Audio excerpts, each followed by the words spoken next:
There are tons of different weapon types out there, and most fall into one of 3 different damage types. Piercing weapons are any weapon that pokes holes in the target, bludgeoning damage or any weapon that crushes or smashes the target, and slashing damage or any weapon that cuts the target open. And this week on Weapons Wednesday, we're going to take 3 weapons that you can find on KarateMart.com and compare all 3 different types of damages. And you guys can let me know in the comments and community poll which one you think is the best type. And at the end, there will be a secret bonus weapon that KarateMart wanted me to test out. It's not even available for sale right now on the KarateMart.com website. So stay tuned so you can let me know your opinion of the secret weapon at the end. And of course, while you're here, if you could like this video and subscribe to the channel, that would be awesome.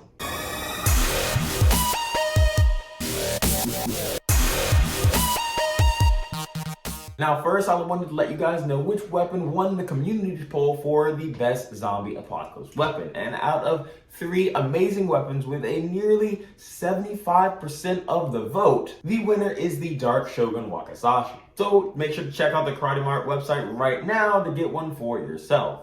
But starting off with our slashing damage, the Lost Raider Karambit is an amazing tool. Just like many other weapons, the Karambit was originally designed as a farming tool, specifically used to rake roots, gather dressings, and plant rice in many Southeast Asian islands. And even now, it's commonly used by modern laborers to do simple tasks like open packages, remove shipping plastic, and other common things that you would use any knife to do. However, it's typically chosen due to the finger hold because it makes dropping the knife a lot more difficult. But for its weapon use, it was originally weaponized by the people of West Sumatra, where according to folklore, it was inspired by the claws of the local tigers. And as it was weaponized, the blade became more and more curved to maximize the cutting potential. And because of Indonesia's trade network, the weapon quickly dispersed throughout what is now Thailand, Cambodia, Myanmar, and the Philippines. And because of the rich history that brought this blade to us, we now can have the Lost Raider Karambit. This slashing weapon really sports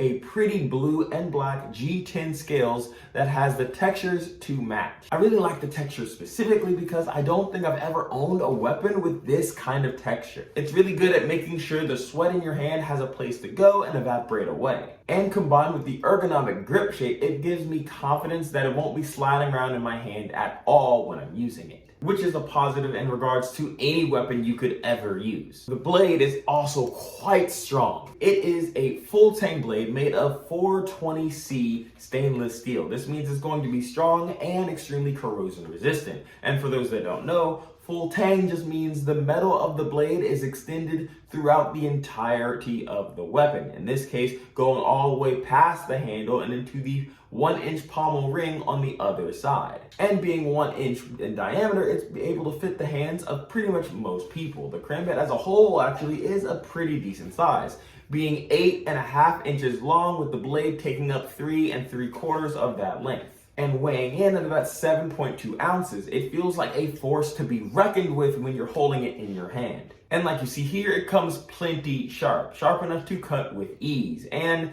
it actually is shipped with a temporary blade guard as well as a heavy-duty nylon sheath. This sheath has a very sleek design with a simple belt loop and button clip to keep the knife from falling out. And if you're wanting to get this bad boy, check out the link down in the description or just go to the KarateMart.com website after you're done watching this video. Now that our slashing weapon is out of the way, let's talk about the really cool piercing weapon. We have a pair of brass knuckle tiger claws. Traditionally called Bag Nak, these weapons originate from the Indian subcontinent, designed to be claw-like daggers that stick out of your fists. And the exact origin of the weapon is often debated by historians. However, it is believed that poison variations of these weapons were used for assassins throughout the ages, often being held in the left hand while holding a sword or other weapon in the right hand. But these are sold as a pair, allowing you to double fist claws like Wolverine. Except these are obviously 4 instead of his 3. There are tons of different variations of this weapon, different angles of the curve on the claws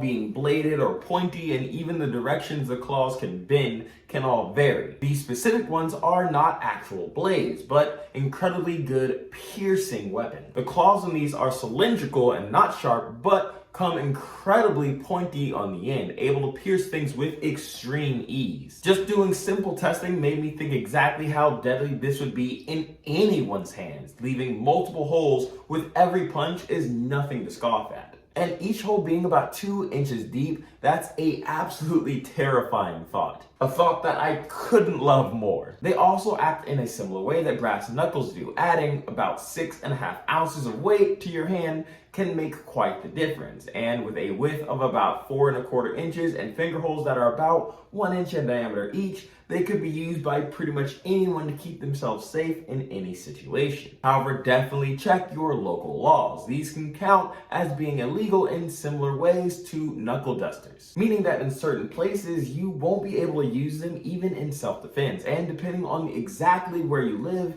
it might be illegal to own entirely. But if they are legal, they are a great choice to add to your arsenal if you're just looking to spice things up. So we have our slashing weapon and we have our piercing weapon. Lastly, it's time to get into the bludgeoning weapon in the form of the stealth combat warhammer. This bad boy right here. The warhammer as a weapon has a very long history, being used by both foot soldiers and cavalry, actually often being used by the latter more than not, as horsemen would carry it as their secondary weapon. I can only imagine that watching them on their horse swing a hammerhead around like they were playing a game of polo is quite the wild sight to see for anyone who, isn't on that horse. But the history doesn't even stop there. It was actually quite notably used way back in the 2nd century BC by Judah Maccabee, a Jewish rebel that was literally nicknamed the hammer for how effective he was with it in his hands. But who really knows how far back warhammers actually were used? And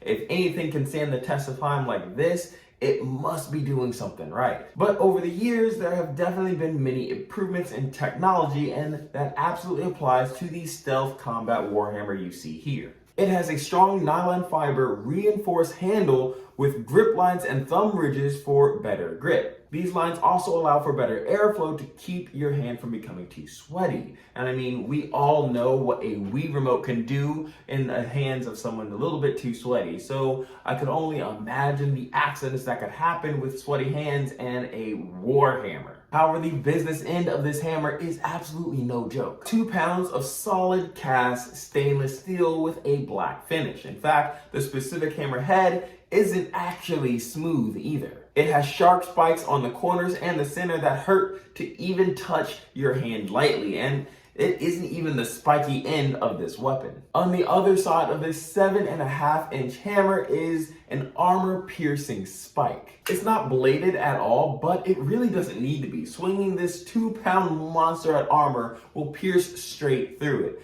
Testing this was honestly so much fun. Shattering fruit left and right made me feel like I was Thor from the movies, and it's even about the same size, with the weapon being about 15.5 inches in length, which is only about 1.5 inches shorter than Thor's hammer from the movies. I can't use any clips because copyright, but you're just gonna have to take my word for it. And I don't want to forget that the warhammer actually comes with a form-fitting nylon case that both keeps it protected from the outside elements or rocks or drops or anything like that, but it also comes with a belt loop that you can strap it to your belt that it will just fit in easily for when you need to use it. This will also keep you from poking yourself on those spikes by accident. And for anyone using a baseball bat for self-defense, this is a great alternative. Being shorter allows you to effectively use it in small hallways or doorways, and the balance puts most of the weight in the head of the weapon. So it's going to do a lot of damage with the momentum that you put into it. Plus, the fear that this weapon would command from any intruder would be legendary. However, whenever you think about self-defense or home defense, check your local laws first. The laws in Texas are much different than the laws in California or New York. So before using anything for self-defense,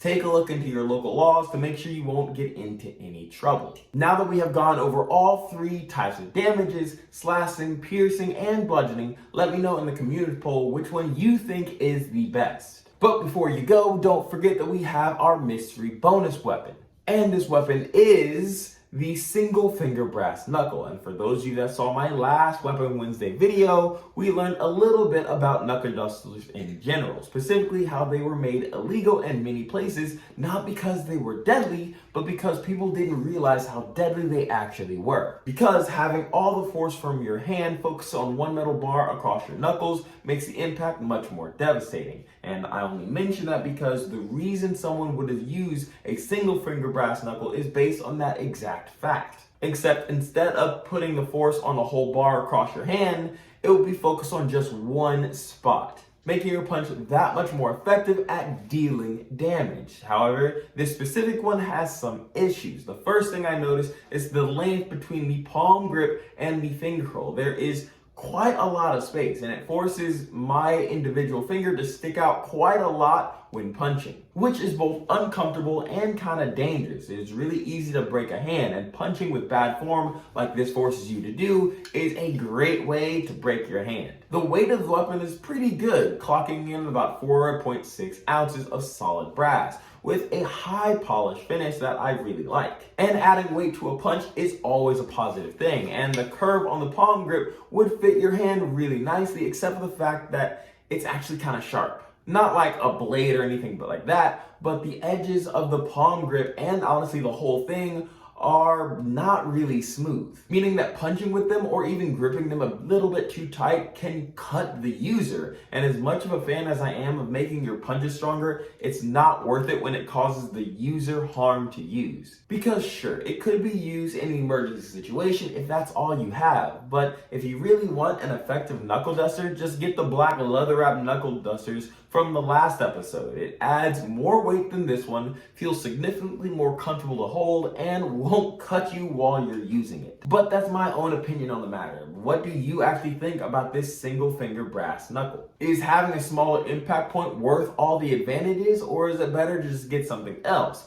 Let me know down in the comments. And of course, don't forget to let me know what damage type you think will be the best in the community poll. But before I let you guys go, I wanted to give you a couple channel updates that not all of you will care about, but I wanted to make sure you knew anyway if you did care. First of all, I can't thank you guys enough for all the support in the comment section. I really loved reading all the supportive and welcoming words that you wrote. But I do know that Kyle has some big shoes to fill, and I'm continuing to try and improve for all of you. Don't worry, I've heard some of your gripes. Kyle and I are working on getting a better mic setup for me. It's not here yet, but I believe it will be here by the time I do the next video. So it's on the way and getting improved. And I'm also working on getting my YouTube studio design upgraded. Now, I don't have the space of a whole warehouse like Kyle does, but I'm working on some visual upgrades that I hope you guys will enjoy. And I'm always looking for ways to improve, so if you can think of anything else, I'd love to have the idea. But until next time, I'm DJ the Modern Ninja, and I'll see you Weapons Wednesday.